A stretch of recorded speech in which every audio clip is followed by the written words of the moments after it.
전 부인의 새 남자친구가 당신의 잔디밭을 자신의 개인 예술 프로젝트로 삼을 때 당신은 성공했다는 것을 알게 됩니다. 저는 42세의 IT 시스템 분석가 이민준입니다. 갓 이혼했고 지금은 우주에서도 보일 만큼 커다란 글씨로 패배자라고 쓰인 형광. 주황색 스프레이 페인트로 장식된 제 우편함을 멍하니 바라보고 있습니다. 이번 달 들어 세 번째 사건입니다. 지난주에는 제 쓰레기통이 뒤집혀 내용물이 진입로 전체에 흩어졌습니다. 그 전주에는 새벽 3시에 누군가 제 창문에 계란을 던졌습니다. 경기도 분당에서의 이혼 후 제 삶에 오신 것을 환영합니다.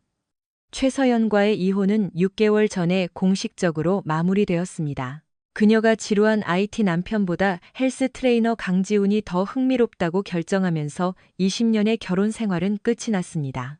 지훈은 32세로 근육질 몸매의 머리에는 젤을 발랐고 성격은 단백질 쉐이크처럼 밍밍하며 영양가는 절반밖에 되지 않습니다.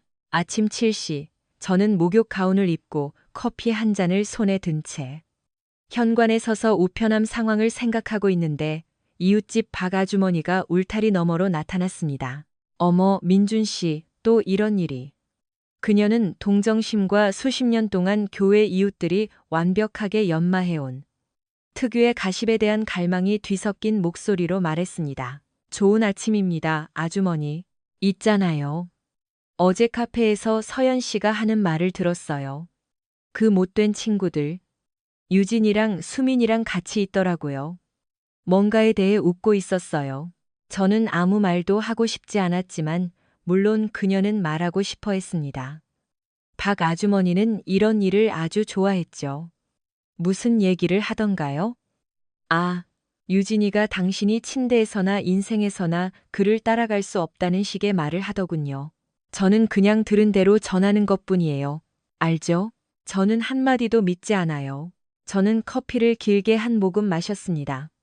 알려주셔서 감사합니다. 우편함 때문에 경찰에 신고할 건가요? 증거 없이는 별 도움이 안 될 것 같지만 지금 증거를 확보할 생각을 하고 있습니다. 아주 진지하게요. 저는 그 토요일 오후를 하이마트에서 보내며 가정용 보안 시스템에 50만 원을 썼습니다. 화려한 전문가 설치 같은 건 아니었습니다. 저는 IT 전문가니까요. 이 정도는 혼자서도 할 수 있습니다. 야간 투시, 동작 감지, 클라우드 저장 기능이 있는 무선 카메라 4대. 일요일 저녁까지 저는 제 부지의 모든 각도를 커버하도록 카메라를 배치했습니다. 제 친구 김진우가 마지막 설치를 도와주러 왔습니다.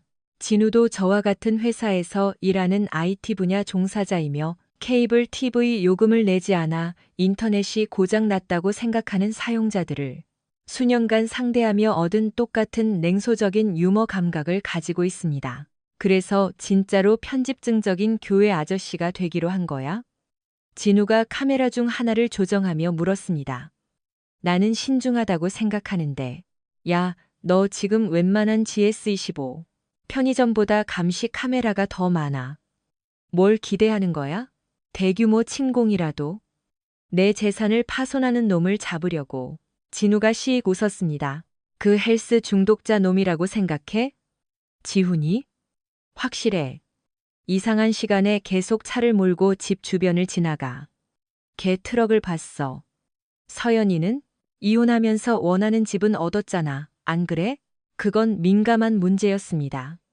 서연이는 우리가 투자용으로 샀던 새 오피스텔을 가졌습니다. 저는 우리가 15년 동안 살았던 오래된 집을 지켰습니다. 수리가 필요했지만 대출금은 다 갚았고 이제 제 것입니다.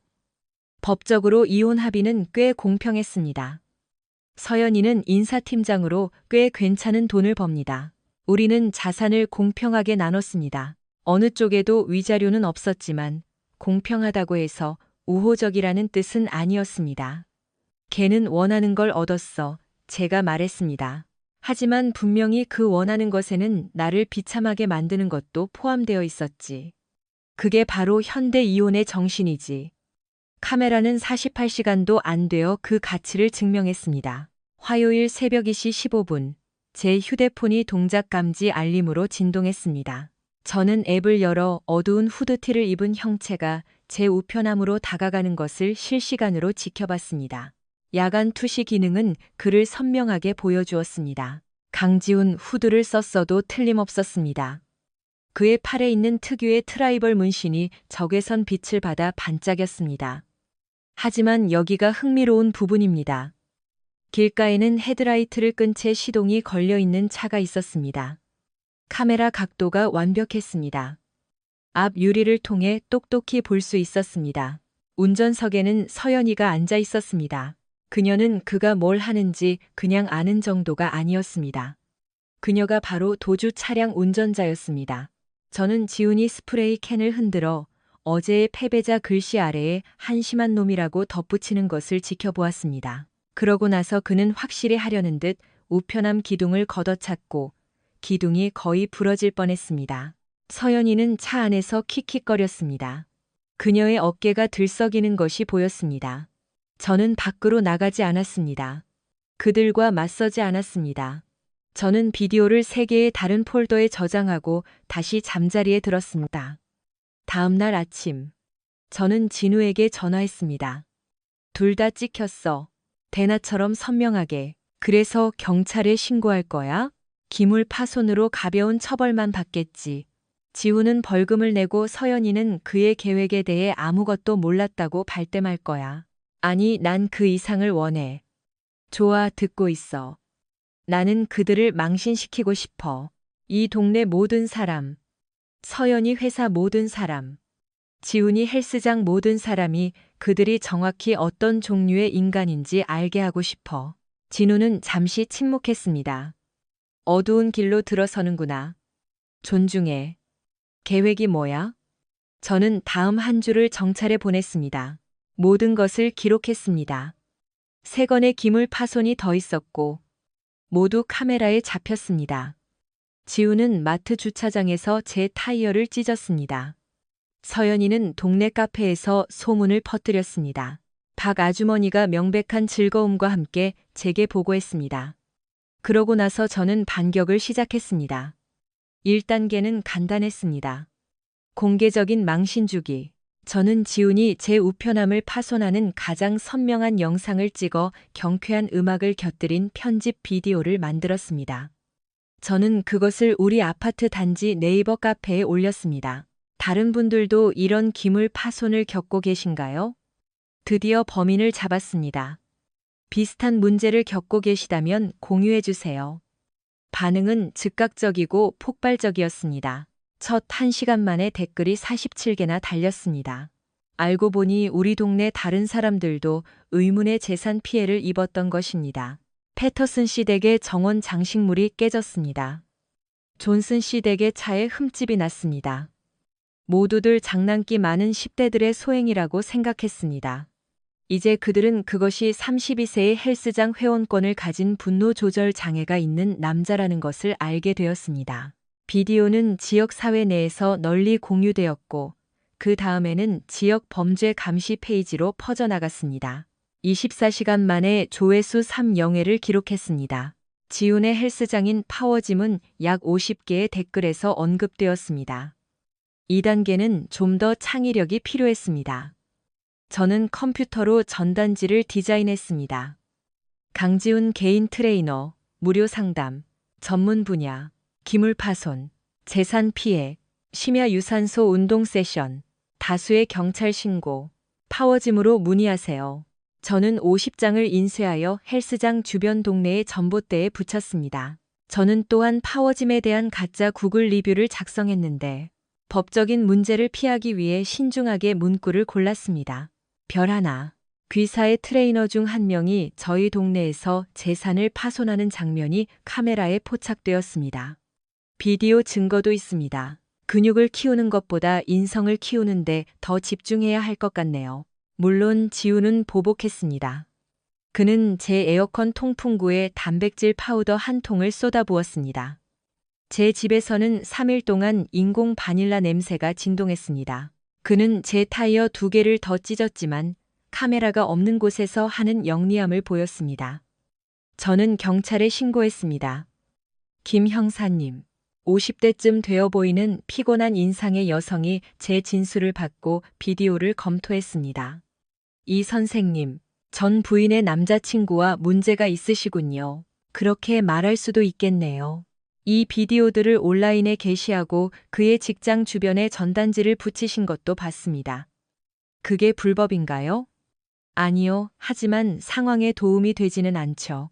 이건 상호 학대 행위로 보입니다. 그가 먼저 시작했습니다.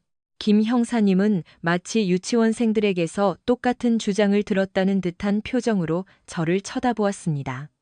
양측 모두와 이야기해 보겠습니다.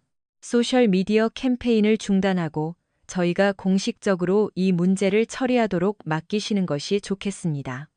물론입니다, 형사님. 저는 멈출 생각이 전혀 없었습니다. 다음 단계의 격화는 예상치 못한 곳에서 왔습니다. 저는 파워짐에서 접수원으로 일하는 17세의 박현수라는 소년에게서 페이스북 메시지를 받았습니다. 안녕하세요, 이 선생님. 선생님 비디오 봤어요. 지훈이 형이 헬스장에서 선생님한테 본때를 보여줬다고 자랑하고 다녀요. 친구인 민수 형한테 다음 주에 전 부인분 안 계실 때 뭔가 큰 거 한 방 터뜨릴 거라고 했어요. 알려드려야 할 것 같아서요. 그 인간 진짜 별로예요. 아무튼요. 저는 답장했습니다. 고마워요, 현수 학생. 미리 알려줘서 정말 고맙네요. 서연이는 다음 주에 보스턴에서 열리는 인사 관련 학회가 있었습니다. 2박 3일. 그녀의 페이스북 캘린더에서 봤습니다. 그녀는 이혼 후에도 개인정보 설정을 바꾼 적이 없었습니다. 준비할 시간이었습니다. 저는 철물점에서 25만 원을 썼습니다. 보통 사슴을 쫓는 데 사용하는 동작 감지 스프링클러 시스템. 식당에서 바닥 매트를 고정하는 데 사용하는 초강력 산업용 접착 매트. 동작 감지 조명 10여 개. 휴대용 경적. 그리고 가장 중요한 구매품, 페이스북으로 실시간 방송이 가능한 라이브 스트리밍 카메라 세트. 진우가 설치를 도와주었습니다. 이거 완전 미친 짓이야. 그가 스프링클러 헤드를 설치하며 말했습니다. 알고 있지, 그렇지? 미친 짓은 그들이 내 재산을 파손하는 동안 아무것도 안 하는 거지. 아니, 미친 짓은 내 앞마당을 살인 함정으로 만드는 거야. 살인 함정이 아니야. 아무도 다치지 않아. 그냥 젖고 창피를 당할 뿐이지. 그리고 우리 아파트 단지 카페에 실시간으로 방송할 거고. 그들은 그들의 이웃들이 밤에 무슨 짓을 하는지 볼 자격이 있어. 진우는 고개를 저었지만 씩 웃고 있었습니다. 너 진짜 미친 전남편이구나. 마음에 들어. 수요일 밤 서연이의 차가 그녀의 주차장에 없었습니다. 학회는 오늘 시작되었습니다. 저는 자리를 잡고 기다렸습니다. 노트북은 켜져 있고 카메라는 준비되었으며 라이브 스트림은 설정되었습니다. 지우는 저를 실망시키지 않았습니다. 새벽 1시 47분. 그의 트럭이 두 집 건너에 멈춰 섰습니다. 그는 어둠 속에 주차했지만 제 카메라는 모든 것을 포착했습니다. 이번에는 검은 옷을 입고 장갑을 끼고 있었고 쓰레기 봉투와 몇 개의 스프레이 캔으로 보이는 것을 들고 있었습니다. 저는 아파트 단지 카페에 라이브 스트리밍을 시작했습니다. 30초 만에 12명의 시청자가 생겼습니다. 1분도 채 되지 않아 지훈 47세. 이 먼저 제 우편함으로 다가갔습니다. 분명히 그는 이것을 자신의 걸작으로 만들 계획이었습니다. 그는 제 잔디밭으로 발을 들여놓았습니다. 왼쪽에서 첫 번째 동작 감지 스프링클러가 그를 덮쳤습니다. 차가운 물줄기가 그의 얼굴에 정통으로 쏟아졌습니다. 그는 비틀거리며 놀라 접착 매트 중 하나 위로 곧장 걸어 들어갔습니다. 그의 발은 즉시 달라붙었습니다. 두 번째 스프링클러가 켜지고 이어서 세 번째가 켜졌습니다. 그는 세 방향에서 물 세례를 받으며 발을 빼려고 애쓰다가 젖은 잔디 위에서 미끄러졌습니다. 모든 동작 감지 조명이 동시에 번쩍이며 제 앞마당을 경기장처럼 만들었습니다. 경적이 울렸고 아마 동네 절반을 깨웠을 귀청이 터질 듯한 소리가 났습니다. 저는 현관으로 나가 휴대폰을 손에 들고 다른 각도에서 촬영했습니다. 좋은 밤이야, 지훈. 웃어봐. 카메라에 찍히고 있어. 그는 도망치려 했지만 신발이 매트에 달라붙어 있었습니다. 그는 신발에서 발을 빼내고 양말 한 짝만 신은 채 스프링클러 물을 맞으며 절뚝거리며 트럭으로 향했습니다. 라이브 스트림 시청자는 234명으로 늘어났습니다. 이웃집들의 불이 켜지기 시작했습니다. 박 아주머니가 목욕 가운을 입고 현관에 나타나 휴대폰으로 촬영하고 있었습니다. 지우는 흠뻑 젖고 진흙투성이 신발 한 짝을 잃은 채 트럭으로 달려갔습니다. 그는 타이어가 에스크리칭 소리를 내며 차를 몰고 떠났습니다. 라이브 스트림 댓글창은 난리가 났습니다. 저거 파워짐 강지훈 아냐? 맙소사, 나 저 사람 아는데. 이거 내가 본 것 중에 최고다. 누가 경찰 좀 불러줘. 누군가 경찰을 불렀습니다. 김 형사님이 20분 후에 도착했는데 전보다 더 피곤해 보였습니다. 그때쯤 저는 스프링클러를 끄고 약 8명의 이웃과 함께 마당에 서 있었습니다. 모두 라이브 스트림을 보고 결과를 보러 나온 사람들이었습니다. 지훈의 버려진 신발은 전리품처럼 접착 매트에 그대로 붙어 있었습니다. 이 선생님, 김 형사님이 말했습니다. 우리 얘기 좀 해야겠습니다. 그가 제 사유지를 무단 침입했습니다. 형사님, 이전 여러 사건에 대한 비디오 증거도 있고요. 제 자신을 보호하기 위해 보안 시스템을 설치했습니다. 보안 시스템이요? 요즘은 그걸 부비트랩이라고 부르나요? 동작 감지 스프링클러는 표준 가정용 보안 장치입니다. 그것들이 완전히 합법적이라는 건 확인하실 수 있을 겁니다. 그녀는 확인할 수 있었습니다. 왜냐하면 제가 꼼꼼하게 확인했기 때문입니다. 저는 제 안전이 걱정되었고 추가적인 학대를 기록하고 싶었습니다. 라이브 스트림은요? 아파트 단지 방범 카페가 적절한 장소처럼 보였습니다. 김 형사님은 이웃들의 무리를 흘끗 보았고 모두들 동의하며 고개를 끄덕였습니다. 박 아주머니가 박수를 치기 시작했습니다. 이 선생님, 이 상황이 통제 불능이 되고 있습니다.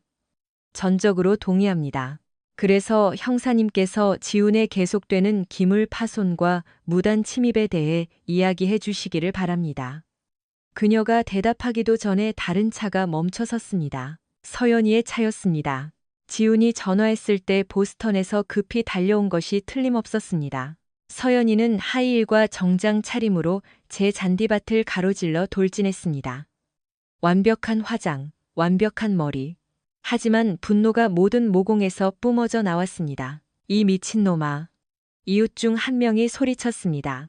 스프링클러로 그를 녹여버릴 수도 있었겠네. 지훈이 서쪽의 사악한 마녀인 줄은 몰랐네. 이웃들이 웃음을 터뜨렸습니다. 서연이의 얼굴이 새빨개졌습니다. 당신이 우리를 괴롭히고 있어. 인터넷에 거짓말을 올리고 있어. 지훈의 직장까지 스토킹하고 있잖아. 나는 내 재산에 대해 저질러진 실제 범죄의 비디오 증거를 게시하고 있어. 지훈이 창피를 당하기 싫었다면 범죄를 저지르지 말았어야지. 당신이 받아들이지 못해서 그래. 내가 이제 행복하니까. 내가 새로운 사람을 만난 걸 견디지 못하는 거야. 김 형사님이 우리 사이에 끼어들었습니다. 최 여사님, 제 성은 여전히 이 씨입니다. 서연이가 쏘아붙였습니다. 사실은 아니었지만 이 여사님 진정하셔야 합니다. 진정하라고요? 그가 방금 제 남자친구를 공격했어요. 당신 남자친구는 이 선생님의 재산을 무단 침입하고 고의로 파손하려 했습니다. 저는 이전 사건들의 비디오 증거를 봤습니다. 이것은 이 선생님을 겨냥한 학대의 패턴입니다. 서연이의 입이 벌어졌다가 닫혔습니다. 그녀는 인사팀에서 자신의 말을 믿어주지 않는 것에 익숙하지 않았습니다. 그녀는 권위를 가진 사람이었습니다. 사람들은 그녀의 말을 들었습니다. 지훈은 그냥 민준 씨와 이야기하려고 했던 것뿐이에요. 새벽 2시에 스프레이 페인트와 쓰레기를 들고 말이죠. 저는 여전히 실행 중인 라이브 스트림을 보여주기 위해 휴대폰을 들어 올렸습니다. 347명이 그가 내 사유지를 무단 침입하는 걸 봤어, 서연아. 347명이 네가 그를 두 집 건너에 내려주는 걸 봤다고. 넌 기물 파손의 도주 차량 운전자였어. 그게 내 경력에 어떻게 보일까? 그녀의 얼굴에서 핏기가 가셨습니다. 그녀는 그 각도를 생각하지 못했던 것입니다. 그 비디오 당장 내려. 이미 100명 정도가 다운로드했어. 인터넷은 영원해, 서연아. 네가 회사 소셜미디어 교육에서 나한테 가르쳐줬잖아. 김 형사님은 수첩에 메모하고 있었습니다. 이 여사님, 오늘 밤 강 씨의 활동에 대해 알고 계셨습니까? 아니요, 저는 보스턴에 있었어요. 방금 막 돌아왔어요. 당신 차가 이 지역에서 목격되었습니다. 일찍 돌아왔어요. 학회가 지루해서요. 김 형사님은 명백히 그녀를 믿지 않았습니다. 강 씨와 이 선생님 모두 서로에 대한 접근 금지 명령을 신청하라고 제안하겠습니다. 누군가 다치기 전에 상황을 진정시킬 필요가 있습니다. 동의합니다. 제가 즉시 말했습니다. 서연이는 저를 쏘아보고는 자기 차로 돌진했습니다. 그녀가 차를 몰고 떠날 때 저는 제 휴대폰에서 무언가를 발견했습니다. 라이브 채팅이 새로운 정보로 폭발하고 있었습니다. 누군가 서연이의 사람인 프로필 링크를 게시했습니다. 다른 누군가는 그녀가 일하는 곳, 즉 전국적인 인사 컨설팅 회사의 지역 사무실을 확인했습니다. 여러 사람이 회사의 공식 페이스북 페이지를 태그하고 있었습니다. 이것은 그녀에게 문제가 될 것입니다. 큰 문제가. 인사 관리자는 전문적인 행동에 흠잡을 데 없는 모델이어야 합니다. 남자친구가 범죄를 저지르도록 부추기는 비디오 증거가 있는 것은 좋은 모습이 아닙니다. 이웃들은 마침내 흩어졌습니다. 길 아래 차 안에서 모든 것을 지켜보던 진우가 경찰이 떠난 후에 다가왔습니다. 세상에, 그건 정말 전설적이었어. 3단계 완료. 4단계도 있어? 오, 당연하지. 다음 주 동안 파급 효과는 분명하게 나타났습니다. 지우는 파워짐에서 직무정지를 당했습니다. 헬스장 주인은 그를 해고하지 않았습니다. 그것은 그들이 카메라 앞에서 범죄를 저지르다 잡힌 사람을 고용했다는 것을 인정하는 꼴이 되기 때문입니다. 하지만 그의 스케줄은 거의 완전히 비워졌습니다. 개인 고객들이 취소하기 시작했습니다. 알고 보니 사람들은 기물 파손과 재산 파괴로 악명 높은 개인 트레이너를 원하지 않았습니다. 서연이는 훨씬 더 큰 곤경에 처했습니다. 그녀의 고용주는 비디오에 대한 여러 메시지를 받은 후 내부 조사를 시작했습니다. 그들이 그녀의 사생활 때문에 그녀를 해고할 수는 없었지만 고객 대면 역할에서 그녀를 제외시킬 수는 있었고 그렇게 했습니다. 그녀는 더 이상 학회에서 회사를 대표하지 않았습니다. 더 이상 교육 세션을 이끌지 않았습니다. 그녀는 서류 작업을 처리하는 사무직으로 밀려났습니다. 그녀의 친구들, 유진과 수민도 그녀를 멀리했습니다. 박 아주머니가 카페에서 서연이가 혼자 점심을 먹으며 전화기에 대고 흐느끼는 것을 봤다고 보고했기 때문에 이 사실을 알았습니다. 저는 그것에 대해 기분이 나빴어야 했습니다. 하지만 그렇지 않았습니다. 접근 금지 명령이 승인되었습니다. 지우는 저와 제 집에서 150m 떨어져 있어야 했습니다. 저도 그에게서 마찬가지였습니다. 서연이는 명령에 포함되지 않았지만 그녀는 2주 동안 멀리 떨어져 있을 만큼은 똑똑했습니다. 모든 것이 조용했습니다. 그러다 진우가 직장에서 저에게 전화했습니다. 야, 너 이거 봐야 해. 뭘? 지훈이 인스타그램. 네가 자기 인생을 망쳤고 복수할 거라고 포스팅하고 있어. 그건 걱정스러웠습니다. 저는 지훈의 인스타그램을 확인했습니다. 그는 그것을 공개로 설정했는데 아마도 그의 게시물이 입소문을 타기를 바랐을 것입니다. 그것들은 혼란스럽고 분노에 차 있었으며 오타로 가득했습니다. 공통된 주제는 제가 집착을 버리지 못하는 정신 나간 전남편이고 그가 이 문제를 영원히 끝내버릴 것이라는 것이었습니다. 저는 뭔가 바보 같은 짓을 할 거야, 진우가 말했습니다. 그래, 그럴 것 같아. 저는 김 형사님에게 전화했습니다. 그녀도 이미 그 게시물들을 본 상태였습니다. 이 선생님, 강 씨의 정신 상태가 걱정됩니다. 이 게시물들은 그가 보복을 계획하고 있을 수 있음을 시사합니다. 이것에 대해 뭘 할 수 있나요? 구체적인 위협을 하지 않는 한 별로 할 수 있는 게 없지만 경계를 늦추지 않는 것이 좋겠습니다. 며칠 동안 친구 집에서 지내는 건 어떠세요? 여기는 제 집입니다, 형사님. 저는 아무데도 가지 않을 겁니다. 그럼 문을 잘 잠그고 휴대폰을 가까이에 두세요. 저는 그보다 더 잘했습니다. 보안 시스템을 업그레이드했습니다. 집 안을 포함하여 카메라를 추가했습니다. 경찰에 직접 연결되는 전문 경보 시스템. 모든 문과 창문에 강화된 자물쇠. 그리고 저는 기다렸습니다. 헬스장의 현수가 다시 저에게 메시지를 보냈습니다. 지훈이 형이 시작한 걸 끝내겠다고 계속 말하고 다녀요. 민수 형한테 이번에는 형네 집을 완전히 박살낼 거라고 했대요. 알아야 할 것 같아서요. 조심하세요, 아저씨. 저는 답장했습니다. 고마워요, 현수 학생. 언제쯤 하려고 한대요? 이번 주말에요, 아마. 토요일 밤에 형 전 부인도 도와줄 거래요. 물론이겠지. 저는 진우에게 전화했습니다. 토요일 밤이야. 그들이 오고 있어. 경찰에 전화해야지. 그리고 뭐라고 말해? 10대에게서 제보를 받았다고? 교장 선생님의 인스타그램 게시물이 걱정된다고? 그가 실제로 범죄를 저지를 때까지는 아무것도 하지 않을 거야. 그럼 내 계획은 뭐야? 나는 그가 범죄를 저지르게 놔둘 거야. 그리고 모든 사람이 볼 수 있도록 할 거야. 토요일. 저는 성을 방어하는 것처럼 준비했습니다. 모든 카메라는 완벽하게 배치되었습니다. 라이브 스트림은 준비되었습니다. 이번에는 페이스북, 유튜브, 심지어 아프리카 TV까지 여러 플랫폼에 동시 송출되도록 설정되었습니다. 진우는 만일을 대비해 원격으로 모든 것을 모니터링하기 위해 집에 있었습니다. 저는 또한 전에 해본 적 없는 일을 했습니다. 지역 방송국에 전화했습니다. 제가 지속적으로 괴롭힘을 당해왔고 오늘 밤 또 다른 사건이 일어날 것으로 예상하며 비디오 증거를 확보할 것이라고 말했습니다. 주말 심야 뉴스 프로듀서가 관심을 보였습니다. 무슨 일이 생기면 즉시 전화 주세요.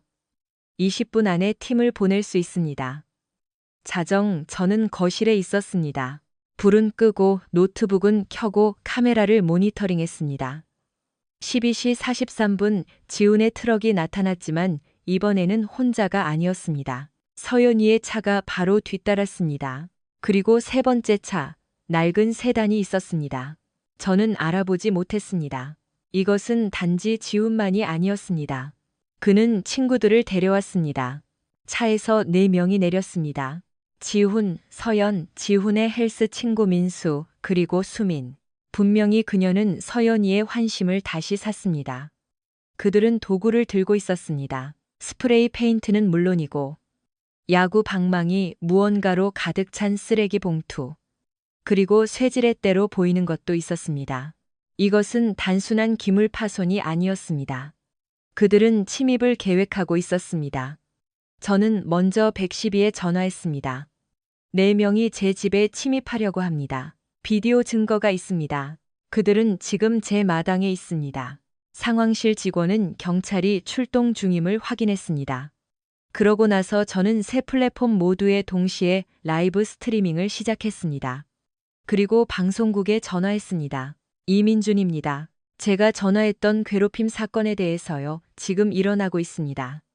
4명이 제 집에 침입하려고 합니다. 취재팀을 보내고 있습니다. 저는 라이브 피드를 지켜보았습니다. 지훈은 쇠지렛대를 들고 현관문으로 다가가고 있었습니다. 서연이는 차고 문에 스프레이 페인트를 뿌리고 있었습니다. 민수는 제 잔디밭에 쓰레기를 버리고 있었습니다. 수미는 휴대폰으로 촬영하고 있었습니다. 분명히 그들은 자신들의 증거를 원했던 것입니다. 라이브 시청자 수는 빠르게 증가하고 있었습니다. 2발, 2발, 5발. 지훈은 제 문틀에 쇠지렛대를 박아 넣었습니다. 강화된 자물쇠는 버텼지만 문틀이 삐걱거리기 시작했습니다. 5단계로 넘어갈 시간이었습니다.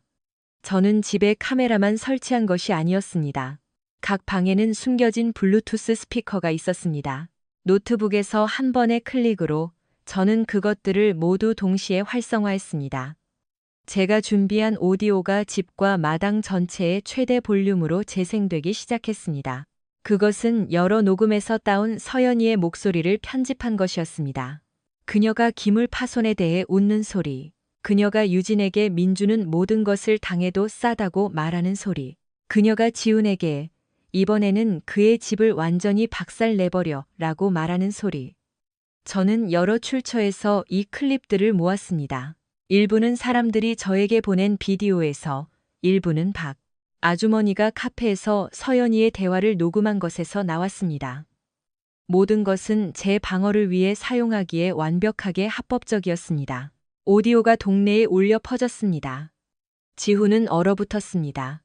서연이는 스프레이 캔을 떨어뜨렸습니다. 그러고 나서 저는 집 안팎의 모든 조명을 켰습니다. 동작 감지기, 현관등, 차고 투광 등, 심지어 작년에 미처 치우지 못한 크리스마스 조명까지. 제 집은 UFO 착륙장처럼 환하게 빛났습니다. 지훈이 여전히 문을 비틀려고 할 때 첫 번째 경찰차가 도착했습니다. 사이렌 소리가 울렸습니다. 그리고 두 번째 경찰차, 그리고 방송국 차량. 라이브 시청자 수는 이제 3,000명이 넘었습니다. 김 형사님이 지훈에게 가장 먼저 다가간 경찰관이었습니다. 강 선생님, 문에서 떨어지세요. 지훈은 여전히 쇠지렛대를 들고 있었습니다. 잠시 동안 저는 그가 정말로 어리석은 짓을 할 것이라고 생각했습니다. 그러고 나서 그는 그것을 내려놓고 손을 들었습니다. 서연이는 도망치려 했습니다. 그녀는 실제로 하이힐을 신고 손에는 스프레이 페인트가 묻은 채로 세대의 뉴스 카메라와 수천 명의 온라인 시청자들에게 촬영되면서 달리려고 했습니다. 그녀는 다른 경찰관이 그녀를 막기 전에 약 4.5m를 갔습니다. 민수와 수미는 즉시 항복했습니다. 현명한 선택이었습니다. 저는 현관으로 나갔습니다. 뉴스 카메라가 즉시 저를 향했습니다. 이 선생님, 한 기자가 소리쳤습니다. 여기서 무슨 일이 있었는지 말씀해 주실 수 있나요? 이 네 사람이 몇 달 동안 저를 괴롭혔습니다. 재산 파손, 협박, 오늘 밤. 그들은 침입 시도로까지 확대했습니다. 다행히도 저는 모든 것을 기록한 비디오를 가지고 있습니다. 왜 그들이 당신을 표적으로 삼았다고 생각하십니까? 제 전 부인이 이혼을 받아들이지 못했습니다. 그녀와 그녀의 남자친구는 괴롭힘과 협박 캠페인을 벌였습니다. 오늘 밤 그들은 그것을 한 단계 더 끌어올리기로 결정했습니다. 기자는 지훈을 수갑 채우는 경찰 쪽으로 돌아섰습니다. 저 사람은 강지훈 씨 맞죠? 이달 초에 당신 재산을 파손하는 장면이 비디오에 찍혔던 개인 트레이너 말입니다. 맞습니다. 그리고 그와 함께 있는 여자는 제 전 부인 최서연입니다. 네, 그녀는 설리번 컨설팅 그룹의 인사팀장입니다. 적어도 예전에는 그랬죠. 마지막 부분은 좀 과장되었을지 모르지만 어쩔 수 없었습니다. 동료들이 4명의 잠재적 강도를 처리하는 동안 김 형사님이 저에게 다가왔습니다. 이 선생님, 당신의 모든 비디오 영상을 봐야겠습니다. 물론입니다, 형사님. 오늘 밤 영상과 이전 모든 사건에 대한 기록을 가지고 있습니다. 사전 모의를 증명하는 오디오 녹음도 있고요. 오디오 녹음이요? 서연이가 그들의 계획을 논의하는 내용입니다. 지훈이 위협하는 내용도 있고요. 모두 공공장소나 제 사유지에서 합법적으로 수집되었습니다. 그녀는 피곤해 보였지만 그녀의 눈에는 존경심이 약간 엿보였습니다. 당신은 소송을 준비하고 있었군요. 저는 제 자신을 방어하고 있었습니다. 차이가 있죠. 취재팀은 몇몇 이웃들을 인터뷰했고 모두 제 이야기를 확인해 주었습니다. 박 아주머니는 특히 극적으로 몇 달간의 괴롭힘에 대해 이야기했습니다. 라이브 스트림 댓글은 지지의 말로 가득 찼습니다. 지훈, 서연, 민수, 수미는 모두 체포되어 각각 다른 경찰차에 실려갔습니다. 혐의는 심각했습니다. 주거 침입, 미수, 무단 침입, 기물 파손, 공모. 저의 모든 비디오 증거와 현행범으로 체포된 상황에서 그들이 빠져나갈 방법은 없었습니다. 그 이야기는 아침 뉴스에 나왔습니다. 정오까지 지역 방송국들이 그 이야기를 다루었습니다. 저녁에는 전국적으로 퍼졌습니다. 케이블 뉴스 채널들이 좋아하는 그런 미친 지역 뉴스 이야기 중 하나였습니다. 교회의 복수.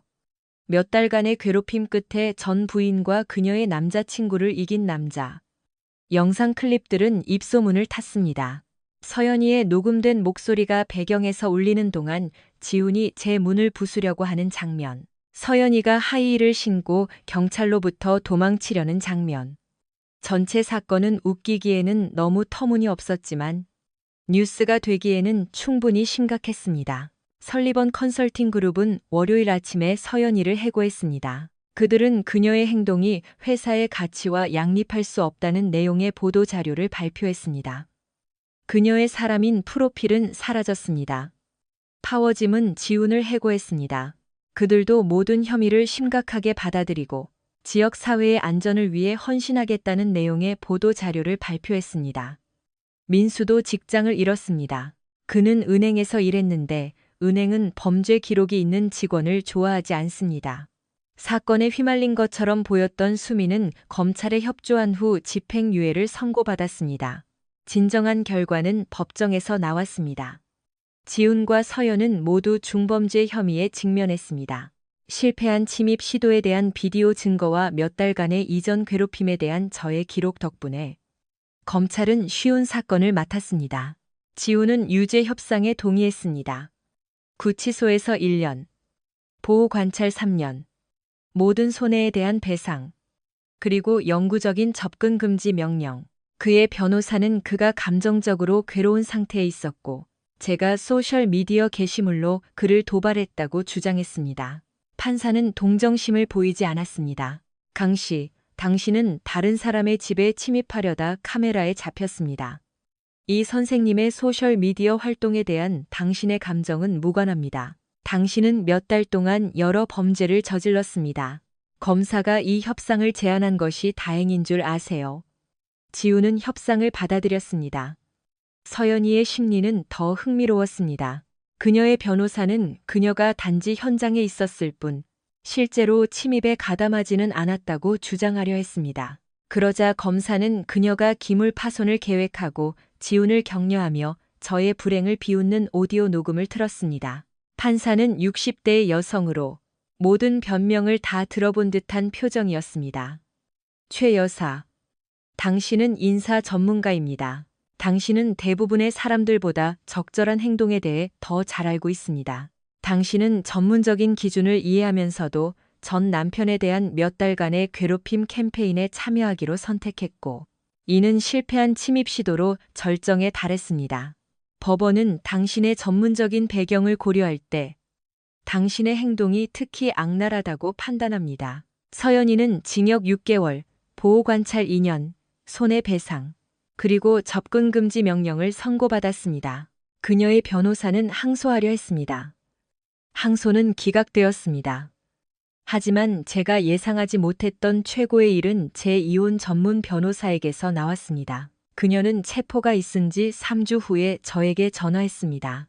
민준 씨, 당신의 이혼 합의서, 특히 재산 분할 부분을 검토하고 있었습니다. 네, 서연 씨가 오피스텔을 받았죠. 그렇죠? 네, 5년 전에 투자용으로 샀던 겁니다. 어떻게 지불했나요? 우리 공동 저축으로요. 왜요? 이혼 소송 당시의 재무 기록을 살펴보고 있었습니다. 그 오피스텔 계약금은 공동 저축 계좌에서 나왔어야 할 돈에서 나왔습니다. 하지만 서연 씨는 이혼 소송을 제기하기 6개월 전부터 당신들의 공동 당좌 예금 계좌에서 자신의 개인 계좌로 상당한 금액을 이체했습니다. 당신이 승인한 적 없는 이체였죠. 저는 똑바로 앉았습니다. 무슨 말씀이세요? 그녀가 부부 공동재산을 부적절하게 사용했을 수 있다는 말입니다. 우리가 그녀가 이혼을 준비하면서 돈을 숨기거나 자산을 옮겼다는 것을 증명할 수 있다면 이혼 합의를 재검토할 수 있습니다. 증명할 수 있나요? 당신의 허락하에 그녀의 재무 기록에 대한 법원 명령을 요청하고 싶습니다. 그녀의 현재 법적 문제를 고려할 때 우리에게 충분한 근거가 있다고 생각합니다. 진행하세요. 조사는 2달이 걸렸습니다. 제 변호사는 서연이가 6개월 동안 우리 공동 저축에서 700만 원을 자신의 개인 계좌로 옮겼다는 것을 발견했습니다. 그녀는 그 돈을 오피스텔 계약금으로 사용했고 이혼 소송에서는 그 계약금이 상속받은 돈이라고 주장했습니다. 사실이 아니었습니다. 그녀의 상속금은 훨씬 적었고 몇 년 전 실패한 사업에 이미 다 써버렸습니다. 그녀는 이혼 소송에서 사기를 저질렀습니다. 제 변호사는 재산 분할 재심사를 위한 신청서를 제출했습니다. 서연이의 변호사는 반박하려 했지만 증거는 명백했습니다. 은행 기록, 이체 영수증, 서연이가 이혼 소송을 제기하기 전에 자산을 확보하는 것에 대해 논의한 이메일. 판사는 기뻐하지 않았습니다.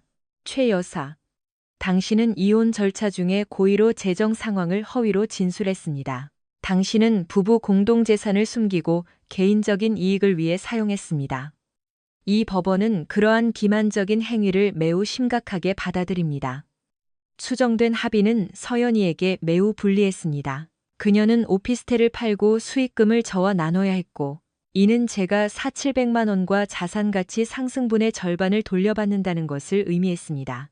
그녀는 소송을 재개하는 데 든 제 변호사 비용을 지불해야 했습니다. 그리고 판사는 그녀의 법원 기록에 사기 혐의를 추가했는데 이는 서연이가 앞으로 신용, 대출 또는 전문 자격증을 얻는데 어려움을 겪게 될 것임을 의미했습니다. 모든 것이 정리되었을 때 서연이는 직장, 집, 저축, 자유, 그리고 평판을 잃었습니다. 지우는 감옥에 있었습니다. 민수는 패스트푸드점에서 일하고 있었습니다. 수미는 다른 주로 이사했습니다. 그리고 저는 토요일 아침, 저는 커피 한 잔을 들고 현관에 서서 새로 칠한 우편함을 바라보고 있었습니다. 낙서도 손상도 없이 조용한 교회 거리의 깨끗하고 평범한 우편함이었습니다. 박 아주머니가 정원에서 손을 흔들었습니다. 좋은 아침이에요, 민준 씨. 오늘 날씨 좋네요. 좋은 아침입니다, 아주머니. 진우가 차를 몰고 와서 맥주 12캔이 든 상자를 들고 나왔습니다. 승리의 축배를 들자. 아직 아침 10시야. 지구 어딘가에서는 오후 오시겠지. 어서, 친구. 넌 이럴 자격이 있어. 우리는 중년의 교회 아저씨들처럼 아침 햇살 아래서 맥주를 마시며 현관에 앉았습니다. 그래서 이제 어쩔 거야? 진우가 물었습니다. 네가 이겼어. 완벽한 승리야. 전 부인은 끝장났고, 남자친구는 감옥에 갔고, 집 대출은 다 갚았고, 은행에는 돈이 있지. 다음은 뭐야? 다시 데이트를 해볼까 생각 중이야. 오, 마음에 드는 사람이라도 있어? 우리 회사 회계팀의 사라 씨라고. 괜찮은 사람 같아. 좋네. 미친 전애인이나 범죄자 남자친구는 없대? 모르겠어. 그럼 이미 업그레이드네. 우리는 잠시 침묵 속에 앉아 음악을 즐겼습니다. 이 모든 일이 시작됐을 때 진우가 말했습니다. 나는 네가 뭔가 바보 같은 짓을 할 거라고 생각했어. 체포되거나 더 나쁜 일을 당하거나. 나도 그럴 뻔했지. 하지만 넌 그러지 않았어. 넌 똑똑하게 합법적으로 증거를 가지고 공개적으로 했어. 넌 그들이 스스로를 파괴하게 만들었어. 그들이 스스로를 파괴한 거지. 나는 단지 모든 사람이 지켜보게 했을 뿐이야. 그게 나를 놀라게 하는 부분이야. 넌 실제로 불법적인 일을 아무것도 하지 않았어. 넌 단지 내 재산을 보호하고 그들의 범죄를 기록했을 뿐이야. 그리고 어쩐지 그것만으로도 그들을 완전히 파괴하기에 충분했지. 최고의 복수는 사람들이 자신의 행동의 결과를 감당하게 하는 거야. 그거 되게 선적인데. 포춘 쿠키에서 읽었어. 진우가 웃었습니다. 그래서 후회는 없어? 조금이라도? 저는 그것에 대해 생각했습니다. 제가 후회하는 것이 있을까요? 감시, 공개적인 망신, 법적 싸움. 서연이의 삶을 체계적으로 파괴한 것. 아니, 마침내 제가 말했습니다. 후회 없어. 그들이 나를 표적으로 삼았어. 그들이 나를 희생자로 만들려고 했어. 나는 그 역할을 거부했을 뿐이야. 그리고 이제 나는 앞으로 나아갈 거야. 이 집을 수리할 거야. 회계팀의 사라 씨와 데이트할 거야. 내 인생을 살 거야. 그리고 만약 서연이나 지훈이나 다른 누군가가 다시 문제를 일으키고 싶어 한다면 저는 제 집 주변에 여전히 설치되어 있는 카메라들을 가리켰습니다. 나는 준비되어 있을 거야. 진우가 맥주를 들어 올렸습니다. 준비 완료. 우리는 병을 부딪히고 마셨습니다. 태양은 따뜻했습니다. 동네는 조용했습니다. 제 우편함은 온전했습니다. 제 집은 제 것이었습니다. 제 인생은 제 것이었습니다. 때로는 착한 사람이 이깁니다. 때로는 복수가 차갑고 합법적이며 완전히 파괴적으로 이루어집니다. 때로는 싸움에서 이기기 위해 주먹을 날릴 필요가 없습니다. 당신은 단지 당신의 적보다 더 똑똑하고 더 인내심 있고 더 잘 준비되어 있기만 하면 됩니다. 서연이는 내 집과 내 인생을 가지고 게임을 하고 싶어 했습니다. 그녀는 졌습니다. 게임은 끝났습니다.